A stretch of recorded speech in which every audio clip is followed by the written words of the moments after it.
بسم اللہ الرحمن الرحیم۔ السلام علیکم دوستو، میں امید کرتی ہوں آپ سب لوگ ٹھیک ہوں گے۔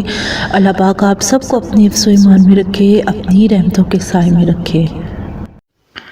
خواب میں خوبصورتی دیکھنا، یعنی اگر خواب میں آپ اپنے ذات کی خوبصورتی، اپنے لباس کی خوبصورتی یا اپنی سواری، اپنی گاڑی وغیرہ کی خوبصورتی دیکھتے ہیں تو اس کی کیا تعبیر ہوگی۔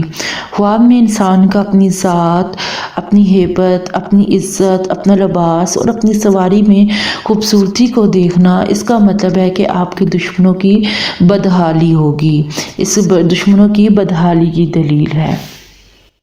میں امید کرتی ہوں آپ کو میرے خواب کی تعبیر صحیح لگی ہوگی۔ اگر آپ کو میرے خواب کی تعبیر صحیح لگتی ہے تو پلیز میرے چینل کو سبسکرائب کریں اور میری ویڈیو کو لائک اینڈ شیئر کریں تاکہ میری حوصلہ افزائی ہو اور میں آپ کے لیے مزید خواب کی تعبیر لے کے آ سکوں۔ تو یہاں پر میں آپ کو ایک بات بتاتی چلوں کہ اگر آپ نے کسی بھی قسم کے خواب کی تعبیر پوچھنی ہے تو آپ میرے یوٹیوب چینل کے کمنٹ سیکشن میں یا فیس بک پیج کے میسج سیکشن میں پوچھ سکتے ہیں۔ میں آپ کو آپ کے خواب کی تعبیر بتانے کی پوری کوشش کروں گی۔ Thank you. اللہ حافظ۔ دعاؤں میں یاد رکھیے گا۔ اللہ پاک آپ سب کو بھی اپنے حفظ و ایمان میں رکھے۔ اللہ حافظ۔